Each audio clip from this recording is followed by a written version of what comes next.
and keeping well away from things like synthesizers. Because apart from the guitar, you have been known as a sort of synthesizer man. That you are synonymous with both the guitar, and in some cases it was even more important, as a synthesizer man. Well, I don't know. Yeah, I must admit, I like synthesizers because they bring into my hands things which aren't in my hands. They bring the sound of the orchestra and the sound of French horns and the sound of strings, and they can play much faster than I can. And there are gadgets on synthesizers which enable one to become a virtuoso. For example, of the keyboard, you can play something slowly and then you press a switch and it plays it back double speed. Right. There's not many people know that. God, whereas on the clever. guitar, you're stuck with how fast you can play, and I don't play fast. I just play hard. So when it comes to actually playing something fast, I tend to go back to the synth. Okay, it's 10:20. You're listening to a special edition of Mummy's Weekly. My guest in the studio is Pete Townshend, also Glyn Johns, lurking locally.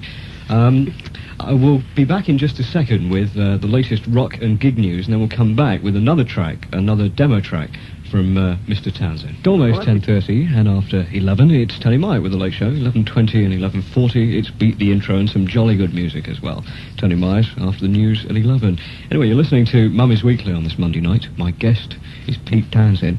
Now, these demo tapes that you've done, presumably you're now in a process of actually recording the album, the new Who album. Yeah, well, we're doing various things. We've got the Who have got a film in the works, which is an autobiographical film, in that it's old film clips and things. It's called Kids Are Alright, and we've done some film work for that. We've done various numbers over, and we've followed a particular track right the way through the recording process.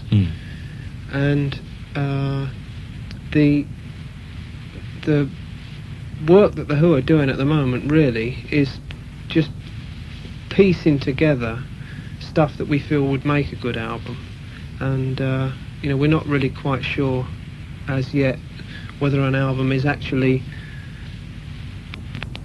formed, as it were, for release in the spring, or whether or not we might want to put the material that we're working on into yet another film idea which we're working on, which is a more grandiose project, a forward-looking thing. The autobiography of the Who is how you might describe The Kids Are Alright, which is being done by an American Who fan called Jeff Stein. What's this other film, though?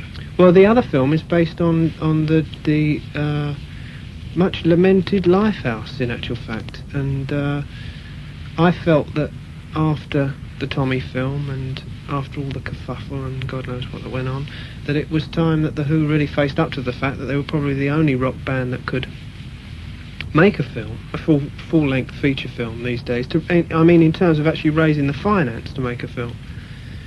And I thought, well, what do we do? Do we make a film of Quadrophenia, or do we, run back to good old Ken Russell and get him to... I don't know. I just didn't know really what to do. So I thought, well, Lifehouse has had something, and I started to reread through the script that I'd done, it must be 6 years ago now, 5 years ago now, and I thought, God, this is good. It is good.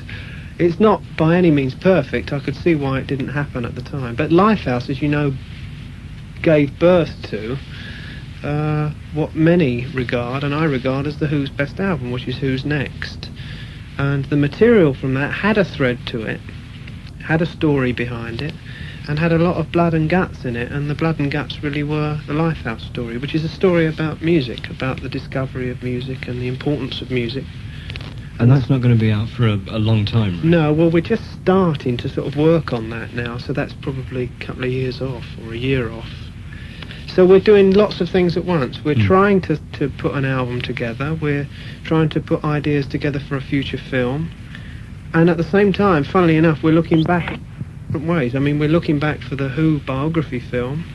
And we're also looking back in Lifehouse, because we're looking back at that material. Won't Get Fooled Again, Barbara O'Reilly, Getting in Tune, Song Is Over, Pure and Easy, Let's See Action, all that stuff, which was all written for that film, and trying to fit the new material in. Well, talking of new material, there's a track that we've got lined up in the control room. It's called Like It The Way It Is, right?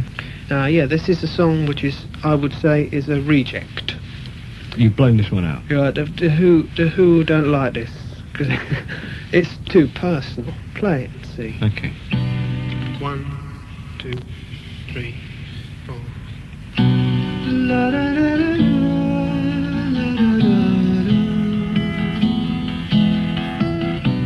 la da da da da, la da da da.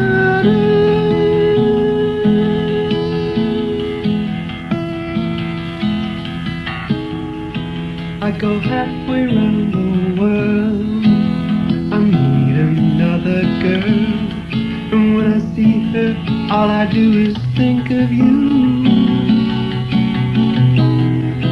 Take a drink at my hotel, I wait for a telephone bell, but it's my turn to call, you won't come through.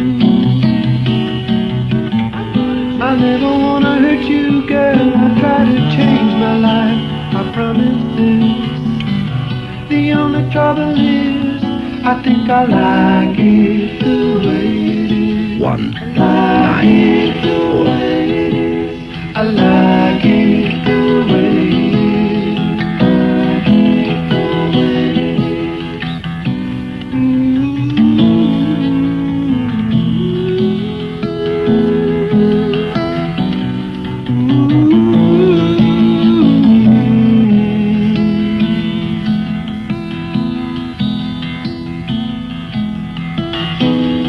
As I lay awake alone, I know you are waiting home, and there's really nothing going on.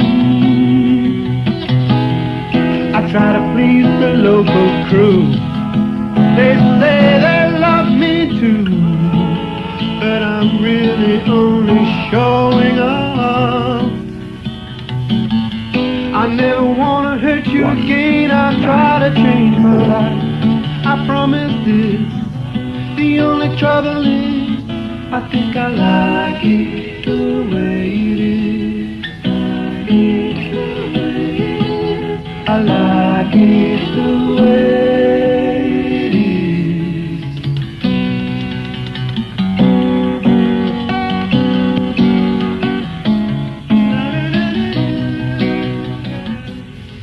Right. That was Like It The Way It Is. That was rejected. On what grounds was that rejected? Well, that's a...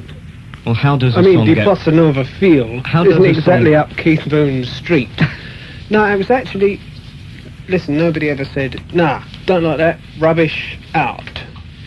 It's just that when you play a number of songs to the band, it's the ones that they positively react to that you know that you're going to go with, and the ones that nobody mentions that you're not going to go with.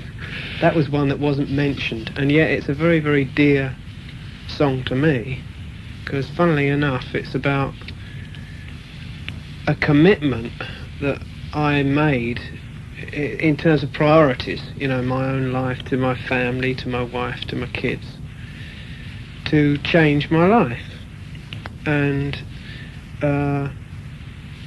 I don't know, spend more time with them, and